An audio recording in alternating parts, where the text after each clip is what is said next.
వేదిక పైన ఉన్నటువంటి ఆలేరు ఎమ్మెల్యే విప్ గారు వీర్ల ఐలయ్య గారు, అలాగే భువనగిరి లోక్సభ సభ్యులు చామల కిరణ్ కుమార్ రెడ్డి గారు, మహిళా కమిషన్ చైర్మన్ గారు డాక్టర్ శోభారాణి గారు, జిల్లా కలెక్టర్ గారు అనురాగ్ జయంతి గారు, అలాగే డిఆర్డిఓ నాగిరెడ్డి గారు, డిఎస్పీ ఏసీపీ శ్రీనివాస్ నాయుడు గారు, అలాగే యాదగిరిగుట్ట మున్సిపల్ చైర్పర్సన్ గుండ్లపల్లి వాణి గారు, ఆలేరు మున్సిపల్ చైర్పర్సన్ బాలమణి భాస్కర్ గారు, అలాగే వేదిక పైన ఉన్నటువంటి తహసీల్దార్లు, మండల అభివృద్ధి అధికారులు, ఇక్కడికి ఇచ్చేసినటువంటి సర్పంచ్లు, మహిళా సమాఖ్య మహిళా సంఘాల సభ్యులు, వివిధ శాఖల అధికారులు, మీడియా సోదరులు అందరికీ పేరు పేరు నమస్కారం తెలియజేస్తాను. ప్రగతి పాలన ఈ చాలా ప్రజాపాలన ప్రగతి ప్రణాళిక కార్యక్రమంలో భాగంగా వాళ్ళ నియోజకవర్గ స్థాయి కార్యక్రమం జరుగుతూ ఉంది. ఇందులో అధికారులు అందరం కూడా ఈ అధికారులు ఇచ్చినటువంటి నివేదికలు ముందు పెడుతున్నాం. ఎక్కడెక్కడ ఏం జరిగింది, ఏ అభివృద్ధి జరుగుతూ ఉంది, సంక్షేమ పథకాలు ఎలా వెళ్తా ఉన్నాయి అనేటువంటి అంశాల్లో చెప్తా ఉన్నాయి. ఇందులో సర్పంచులు వచ్చారు, చాలా మంది వచ్చిన సర్పంచులు చేయలేకపోతున్నాం. చాలా మంది సర్పంచులు వచ్చారు. ఎందుకంటే మీ గ్రామంలో జరిగేటువంటి కార్యక్రమాలు, మీ పట్టణంలో జరిగేటువంటి కార్యక్రమాలు కాదు. ఇప్పుడు అధికారులు చాలా అంశాలు డిపార్ట్మెంట్ల వారిగా వివరించారు కదా. ఈ అధికారులు చెప్తున్నాయని మీ ఊర్లలో అవుతున్నాయా? కావు అనేటోళ్ళు చేయలేమంటే అవుతున్నాయి అంటే తర్వాత లేదండి. ఇంప్లిమెంట్ అవుతున్నాయా? అవుతున్నాయనే వాళ్ళు చేయలేరు. ఇవన్నీ కార్యక్రమం. ఎందుకంటే ఇప్పుడు మీకు వచ్చిన మీకు సమయానికి మాకు నివేదికలు ఇస్తే ఎప్పుడు స్టడీ చేస్తారు, ఏమైతుందో ఎప్పుడు తెలుస్తుంది, ఏమీ లేదు. రెండవది సంక్షేమ పథకాలు. సంక్షేమం అంటే ఏంటి? సంక్షేమం అంటే ప్రజల దగ్గర నుంచి వసూలు చేస్తున్నటువంటి పన్నులకు తిరిగి ప్రజలకు చెల్లించేటువంటి, అవసరమైన ప్రజలకు చెల్లించేటువంటి కార్యక్రమం. ఇక్కడ ఈ ఆలేరు నియోజకవర్గంలో సరే ఆ ఇచ్చినటువంటి డాటాను కొంత అనలైజ్ చేసేటువంటి ప్రయత్నం చేసినటువంటి సందర్భంలో ఆలేరు నియోజకవర్గంలో పథకాల విషయంలో మొత్తం 3,564 ఇందిరమ్మ ఇల్లు మంజూరు చేయబడితే నిర్మాణం పూర్తయిన 842 పూర్తయినట్టుగా చెప్తా ఉన్నారు. ఇంకా 141 ఇళ్ల నిర్మాణం అసలు ప్రారంభం కాలేదనేది దీన్ని బట్టి చెప్తా ఉన్నారు. మరి ఇందిరమ్మ ఇళ్ల నిర్మాణం ప్రభుత్వం వచ్చి దాదాపు 2.5 సంవత్సరాలు గడిచిపోయింది.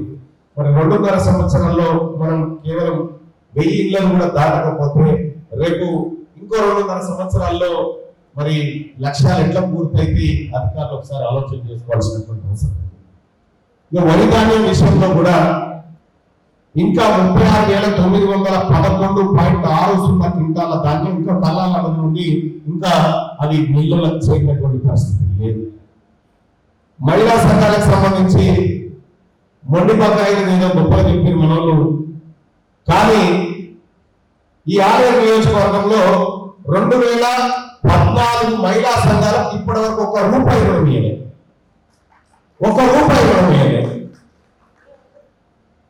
స్త్రీనిధి విషయానికి వస్తే స్త్రీనిధిలో కూడా ఇక్కడ యాదగిరిగుట్ట మండలంలో 64.73% రుణ పంపిణీ జరిగింది.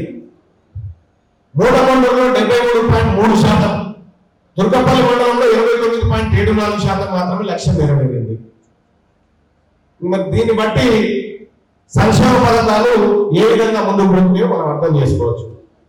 ఇక ఇందిరమ్మ చీరల పంపిణీ ఆలేరు నియోజకవర్గంలో 28,644 మంది ఆడవాళ్ళకి ఇప్పటిదాకా చీర పంపిణీ జరగలేదు. ఇందిరమ్మ ఇళ్ళని కొత్త రేషన్ కార్డుల విషయానికి వస్తే 14,450 కుటుంబాలకు మాత్రమే కొత్త రేషన్ కార్డులు ఇచ్చి ఇంకా 1,853 మందికి రేషన్ కార్డు ఇవ్వలేదు ఇంకా. అలాగే గత ప్రభుత్వం అసలైంది, గత ప్రభుత్వం ఉచిత అయ్యేలాగే కాదు. ఈ ప్రభుత్వం అట్లా కాదు.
ఆయన రాజకీయ వసూలు చేసుకుంటుంటే 20% 80%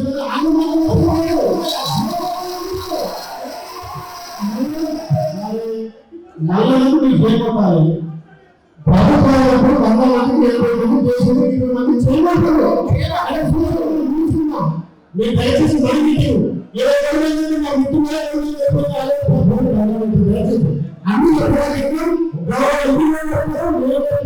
మళ్ళీ మాట్లాడేటువంటి అవకాశం ఉంది.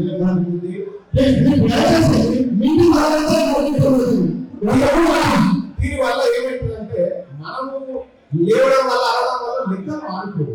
అధికారులు ఇచ్చినటువంటి లెక్కలు ఇవన్నీ అధికారులు ఇచ్చినటువంటి లెక్కలే మనం మాట్లాడుకుంటున్నాం. ఆలయ నియోజకవర్గం మరింత ముందుకు పోవాలని కోరుకుంటాం కదా. ఆలయ నియోజకవర్గంలో ప్రతి పేదవాడికి రేషన్ కార్డు రావాలని కోరుకుంటాం కదా. ఆలయ నియోజకవర్గంలో ఉన్నటువంటి ప్రతి పేదవాడికి ఇల్లు రావాలని కోరుకుంటాం కదా. ఆలయ నియోజకవర్గంలో ఉన్నటువంటి ప్రతి రైతాంగానికి ప్రతి మహిళా సంఘ సభ్యులకి రుణాలు కావాలని కోరుకుంటాం కదా. ఇది జరగాలి, ఇది జరగాలి. గతంలో జరగలేదు కాబట్టి ఇది జరగాలని చెప్తా ఉన్నాము. ఇంకా జరగాలి.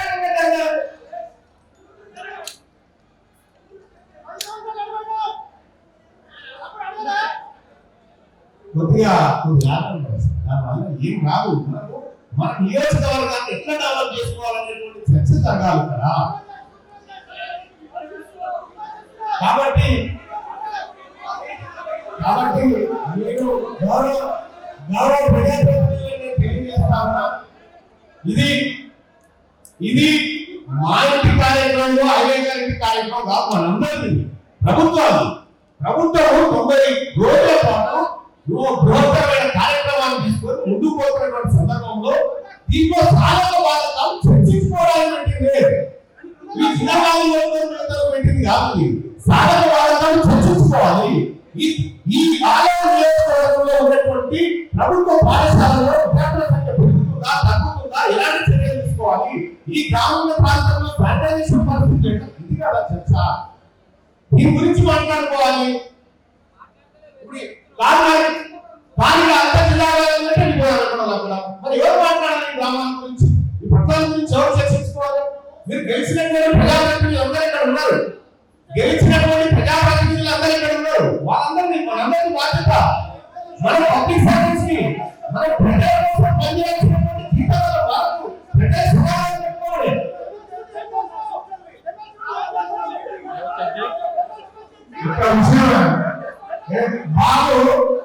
బాబు నేను కూర్చొని ఏం మాట్లాడాలనేది నేను మాట్లాడుతున్నా.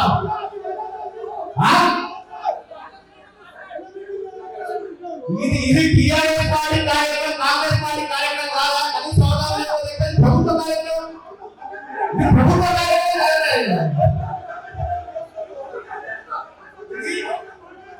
అర్థమైందే ప్రభుత్వ కార్యక్రమం.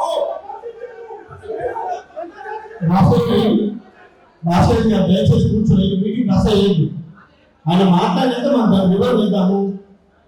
ప్రతి ఒక్కరికి ప్రశ్నించే ఉంటుంది. మాట్లాడేది పర్ఫార్మెన్స్ కాదు, అధికారుల పర్ఫార్మెన్స్ ఇది. అర్థమైందా? అధికారులు ఎందుకు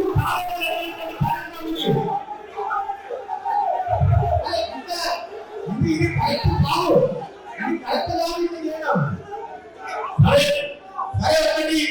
ఒకటి చెప్తా ఉన్నా, ప్రజలందరూ మంచుకుంటే అందరికీ సంతోషం.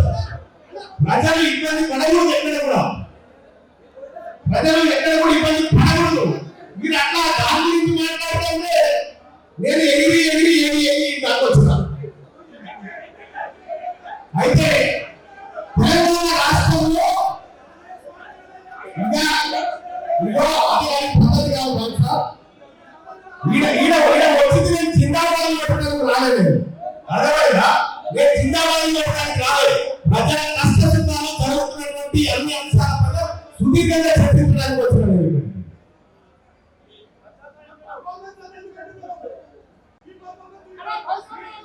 ఇది అధికారం. నేను ప్రజాప్రతినిధిలో 5 ఏళ్ళు పోతాయా? ఇక్కడ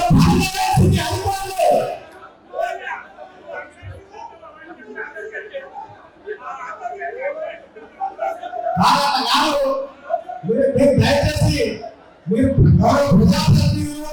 ప్రజాప్రతినిధులు శాంతంగా ఉండండి. ఈ సబ్జెక్ట్ ఏంటి, ఈ అవగాహన కార్యక్రమం ఏంటి, ఈ పథకాలు ఏంటి, ఇటువంటి సాధక మార్గాలు ఏంటో తెలుసుకోవాలి. ఇవన్నీ నేను కాదు, అయ్యే గారు మాట్లాడినా కూడా మీరు ఇట్లా చేయకూడదు. ఎందుకంటే సరే సమస్య ఏమైనా ఉంటే మీరు మాట్లాడాల్సిన అవసరం ఉంటుంది. రేపు పుస్తకాలు మీరు అక్కడే ఉంటారు కదా, ఇంకా పైకి వస్తారు కదా, ఇంకా పై స్థాయిలోకి వస్తారు కదా, అప్పుడు కూడా మీరు మాట్లాడాల్సింది ఇదే కదా. అందుకోసం అనేది ఆలయం నియోజకవర్గానికి సంబంధించినటువంటి ఒక సమగ్రమైనటువంటి చర్చ జరుగుతున్నప్పుడు ఏం జరుగుతావు ఒక విషయం చెప్తా ఉన్నా. మనకు 100కి 100% ఎక్కడ పాజిటివిటీ ఉండదు, ఎక్కడ ఉండదు, ఇక్కడే కాదు ఎక్కడ ఉండదు. కానీ దాన్ని 100% అచీవ్ కావాలని పోవడం అనేది మనకు ఉండాల్సినటువంటి లక్ష్యం. మరి ఆ లక్ష్యాన్ని నెరవేర్చడం కోసం మీకు అవగాహన మరి కనిపించుకోవాలి కదా. ఏం చెప్తా ఉన్నారు అధికారులు మాట్లాడతారు కాదు. ఇప్పుడు ఈ అధికారులు మా చేతిలో పెడితే ఇప్పుడు ఇంట్లో ఏం జరుగుతుంది అనేది మీకు నేను చెప్తా ఉన్నాను. ఇప్పుడు తెలంగాణ రాష్ట్రంలో ప్రగతి పాలన, సంక్షేమ పథకాలు, వీటన్నిటి గురించి మనకు అవగాహన కావాలి. ఎందుకంటే ప్రజలు మనకి నమ్ముకొని ఎన్నుకున్నారు. ఇక్కడ ఈ సంక్షేమ పథకాల మీద పెట్టినటువంటి అంశాలు ఏవైతే ఉచిత కరెంట్ కానీ, రైతు భరోసా కానీ, రైతు బీమా కానీ, లేకపోతే ఇంకా కొన్ని అవగాహన కార్యక్రమాలు కూడా పెట్టిన పోలీస్ శాఖకు సంబంధించి ఇక్కడ ప్రజలను గుర్తుపెట్టుకోండి. మానవుని అభివృద్ధి అనేది సంక్షేమ పథకాల మీద ఆధారపడకూడదు. మానవుని అభివృద్ధి అనేది సంక్షేమ పథకాల మీద జరగకూడదు. మానవుని నైతిక అభివృద్ధి తన మీద జరగాలి. అది అసలైన అభివృద్ధి. అది దేశానికి, రాష్ట్రానికి, నియోజకవర్గాలన్నింటినీ మంచిది. ఇక్కడ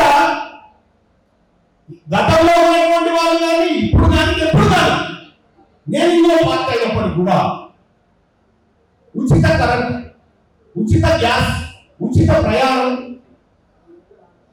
ఇంకా కొద్దిగా ఇంకో ఆయన చెప్తాడు ఉచిత గాలి, ఉచిత కంటి చూపు, ఇటువంటి దీనివల్ల జరిగేది మనుషుల్లో ఉండాల్సినటువంటి మనుషులు కుటుంబాలు ఏ విధంగా డెవలప్ కావాలి, ఈ కుటుంబాలు వాళ్ళ కాలంలో వాళ్ళు నిలబడడానికి సంక్షేమ పథకం అంటే ఏంటి? అప్పే. తెలంగాణ రాష్ట్రంలో సంక్షేమ పథకం అంటే అప్పు. సంక్షేమ పథకం అంటే అప్పు. ఇది 100% కాలం అంతాలు చెప్పండి. తెలంగాణ రాష్ట్రంలో ఎవరి మనుషులు వాళ్ళంతా వాళ్ళు బతికేటువంటి ప్రయత్నం చేయించాలి. నువ్వు ఊరితో నేను చేస్తా అంటే ఈ రాష్ట్రం ఇట్లే ఉంటుంది, ఈ ప్రజానికం ఇట్లే ఉంటుంది, ఈ వ్యవస్థ ఇట్లే ఉంటుంది. ఇదేదో ఏదో ప్రభుత్వాన్ని విమర్శించడానికో ఏదో చేయడానికి కాదు, మనల్ని మనం ప్రశ్నించుకోవాల్సినటువంటిది ఇది. మనల్ని మనం ప్రశ్నించుకోవాల్సినటువంటిది ఇది. ఇలా ప్రజలు కూడా చాలా మంది చాలా కార్యక్రమాల్లో పార్టిసిపేట్ అయితే అవగాహన పెరుగుతుంది. నేను ఇప్పుడు కలెక్టర్ గారితో మాట్లాడినా, సార్ ఈ నియోజకవర్గంలో ఎట్లా ఉండాలి, ఎట్లయితే మా ప్రజల అభివృద్ధి చెప్తారు, ఏ రంగాన్ని దృష్టి పెట్టాలనేటువంటి అంశాలు కలెక్టర్ గారితో మాట్లాడినా. అది చేయాలి, అది చేస్తే ఇలా ఈ ఆలయ నియోజకవర్గంలో దయచేసి అధికారులకు చెప్తారు కలెక్టర్ గారు, అధికారులకు అవగాహన లేకుండా నేను మొదటి ఫిర్యాదు చేసిన, అధికారులకు కూడా అవగాహన లేకుండా ఉంది. ముఖ్యంగా రెవెన్యూ, పోలీసింగ్ ఈ రెండు మస్తు కరప్షన్ తయారైనాయి. వీటిని కంట్రోల్ చేయాలి, ప్రజలు ఇబ్బంది పెట్టకూడదు. రెండోది ఏంటంటే సార్, ఇక్కడ ఒక పేదవాడికి పార్టీలు ఉన్నాయి, ఆదాయం మాత్రమే ఉంటుంది. వాడు ఏ పార్టీ అయినా ప్రభుత్వ పథకాలు అందాలి, ఏ పార్టీ వాళ్ళైనా ప్రభుత్వ పథకాలు అందాలి, సంక్షేమ పథకాలు అందాలి, అతని పెన్షన్ అన్ని కావాలి. ఇది పార్టీలకు సంబంధించినటువంటి కార్యక్రమం కాదే కాదు, ఇది పేదవాళ్ళ కార్యక్రమం. ప్రభుత్వం వస్తూ ఉంటే మార్పులు ఉంటే, కానీ ఇది కంటిన్యూస్ ప్రాసెస్. ఈ ప్రాసెస్ లో నిన్న ఎవరు గృహ నిర్మాణ శాఖ మంత్రిగా ఒక చోట ఇదే కార్యక్రమంలో పాల్గొన్నట్టు ఒక ఆమె పిల్లలు అనిపించింది. ఏం చేస్తున్నాం మన పిల్లలు అంటే, ఒక కొడుకు రన్నర్ ఉంటాడు, ఒక కొడుకు చాలా ఉంటాడు, ఇంకో రెండు తీసుకురా పనిచేసుకొని. పథకాలు కూడా ఎవరికి అందాలి, ఎవరికి అందుతున్నాయి, అసలైన లబ్ధిదారులు మనం గుర్తించాలి. మనము వర్షం ఈ కార్యక్రమం చేసి చనిపోయిన తర్వాత కూడా ప్రజలు గుర్తు పెట్టుకునేటట్టు ఉండాలి, పనిచేస్తే. ఇలా సంక్షేమ పథకం అనేది ఇవి ప్రభుత్వానికి కాదు, అందరూ ప్రజలకు. సపోజ్ నేను ఎమ్మెల్సీగా ఉన్నా, నాకు ఓట్లు వేయడం నేను ఎమ్మెల్సీ కాకుంటున్నానా, లేకపోతే ఇప్పుడు టీఆర్ఎస్ పార్టీలో వాళ్ళకి అయ్యేగా ఎమ్మెల్యే కాకుంటున్నాడా, ఎమ్మెల్సీగా ఎంపీగా ఉన్నా చామరా చంద్రకుమార్ రెడ్డి గారు ఉన్నారు. ఒక్కసారి గెలిచిన తర్వాత అందరూ ప్రజల నేతృత్వం వహించాలి, అందరి ప్రజల కష్టాలు బాధల సాధన చూసుకోవాలి. అలాగే ఇటీవల కాలంలో కలెక్టర్ గారు అనవసరంగా ఈ ఆలయ నియోజకవర్గంలో కొన్ని చర్చలు జరుగుతాయి. ఆ చర్చలు పుస్తకాలు నేను నిన్న వార్తలు చూసా. కొంతమంది మాఫియా ఉండా కలిసి ప్రజాప్రతినిధులను భంగం చేసే కార్యక్రమం చేస్తా ఉన్నారు. దీనిపై సమగ్ర విచారణ జరగాలి. అసలు ఎవరు ఏం చేస్తా ఉన్నాడు, అటవీ సంపద ఎందుకు తగ్గుతా ఉంది, ఎందుకు ఎక్కడ ఈ భూమ పంచాయతీ జరుగుతా ఉంది పైన సమగ్ర విచారణ చేసి అది మా ప్రజాప్రతినిధులను తప్పు చేస్తే నిజంగా తప్పు చేసినందుకు లోపలికి ప్రకటించండి. కాబట్టి ఆలయ నియోజకవర్గం వార్తలలోకి తప్పుడు విధానంలోకి రాకూడదు. ఈ నియోజకవర్గంలో 100% సాధించడం గొప్ప పేరు రావాలి. ఈ నియోజకవర్గానికి 100% పెన్షన్ ఇస్తున్నటువంటి పేరు రావాలి. కానీ ఇటీవల కాలంలో జరగలేదు కార్యక్రమం అధికారులు చూడండి. కానీ ఎట్టి పరిస్థితుల్లో ఈ నియోజకవర్గం ఇది మిగతా నియోజకవర్గాల ఆదర్శవంతమైన నియోజకవర్గంగా ఉండాలి. ఈ నియోజకవర్గం పేరుతో తప్పుడు ఆలోచన కలగాలని శాసనసభ పక్ష నేతగా ప్రతిపక్ష నాయకురాలుగా పనిచేసినటువంటి నియోజకవర్గం ఇక్కడ ఈ నియోజకవర్గం. కాబట్టి ఆలయ నియోజకవర్గంలో సంక్షేమ పథకాలు ఎవరెవరికైతే ఇంకా మిగిలిపోయారో వాళ్ళని కూడా ఈ రాష్ట్ర ప్రభుత్వం భరోసా ఇవ్వాలి. మన సోదరుడు బీజేపీ గారు చెప్పారు, ఇక్కడ రాష్ట్ర ప్రభుత్వానికి చాలా దగ్గర ఉన్నటువంటి వ్యక్తి కాబట్టి ఇంకా ఎవరైనా మిగిలిపోతే వాళ్ళందరికీ సంక్షేమ పథకాలు అందించడం కోసం ఏ పార్టీని చూడకుండా, ఏ కులం చూడకుండా, ఏ మతం చూడకుండా అందరికీ అన్నం పెట్టేటువంటి కార్యక్రమం చేయాలని చెప్పి అయ్యన్న గారిని సూచన చేస్తా ఉన్నాం. ఇక రెండో విషయం ఏంటంటే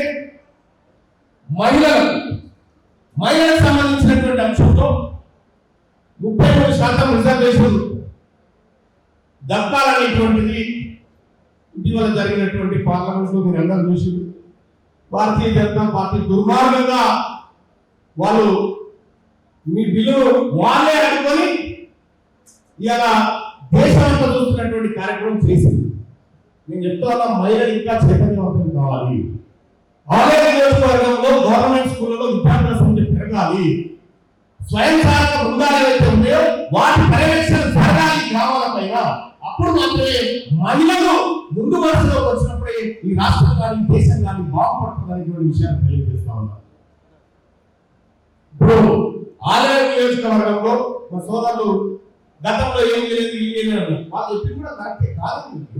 వాళ్ళు ఏదైనా కదా మనకి తెచ్చుకుంది, వాళ్ళు ఏదైనా మనకి తీసుకొస్తున్నారు. ఒకవేళ నేనే ఈ డిగ్రీ పెట్టాలని గీడెకి పెట్టే వయసులో హైదరాబాద్లో పెట్టుకుంటా, ఇంకేమైనా వేరే మీద పెట్టుకుంటా. ఈ నియోజకవర్గం భావం కోసం మాత్రమే ఇక్కడ రావడం జరిగింది తప్ప ఈ నియోజకవర్గంలో మంచి జరగాలనేటువంటి ఉద్దేశమే తప్ప ఎవరికి దురుద్దేశం లేదనేటువంటి విషయాన్ని తెలియజేస్తా ఉన్నాను. గౌరవ ప్రతినిధులారా, ప్రజాప్రతినిధులారా, మీరు మంచి పేరు ప్రఖ్యాతను సంపాదించాలి. మీరు మరింత ఉన్నత స్థానానికి ఎదగాలి. మీరు ప్రజల్లో ఒక మంచి నాయకుడిగా గుర్తింపు పొందాలి. ఇది నేను కోరుకుంటున్నటువంటి అంశం. చాలా మంది మిత్రులు కూడా సరే ఒకప్పుడు మేమంతా కలిసిమెలిసి ఉన్నటువంటి వాళ్ళని ఇప్పటికి కూడా వేసజాలు లేవు. అయినప్పటికీ కూడా రాజకీయాలలో తీర్మానం వలన ద్రోహ ఏదనేది ఒక్కసారి చేయలేబట్టి తెలుసుకుంటుంది. కాబట్టి కాంగ్రెస్ పార్టీని 100% వదిలింది.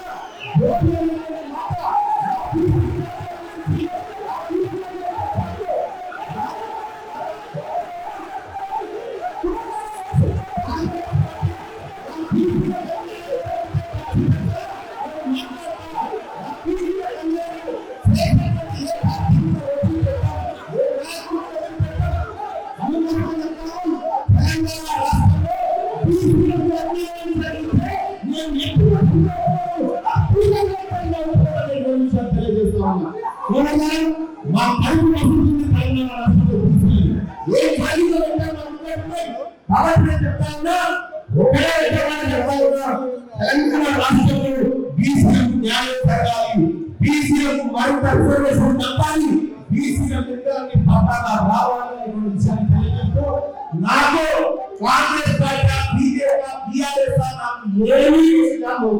ఈ మా వర్గాలు ఎవరైతే మోసం చేస్తారో వాళ్ళు పోరాటం చేస్తాం. కాబట్టి ఇది మంచి నాయకుల వయసు ఇది ప్రజాపాలన కార్యక్రమం.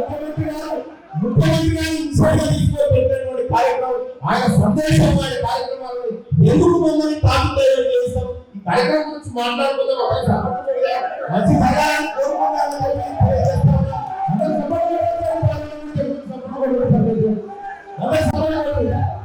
కాబట్టి అందరికి కూడా ఒకటే మాట, ఏమీ లేదు ఒకటైతే వాస్తవం. ఆలయ నియోజకవర్గం చరిత్రలో గొప్పగా నిలబడాలి. ఇది తీర్మానం చెప్పబోతున్నటువంటి అంశం. ఇంకా పథకాలు పూర్తి స్థాయిలో అందరికీ అందాలి. ఎవరు కూడా పథకం అందరనేటువంటి పోటీ ఇక్కడ ఈ నియోజకవర్గంలో రాకూడదు. ఇక్కడ ఉన్నటువంటి ఎమ్మెల్యే గారి మంచి రావాలి, ఇక్కడ ఉన్నటువంటి ఎంపీ గారి మంచి రావాలి, ఇక్కడ ఉన్నటువంటి ప్రజాప్రతినిధులు కూడా మంచి రావాలని కోరుకుంటా ఉన్నా. ఆ మంచి రావాలని వాళ్ళు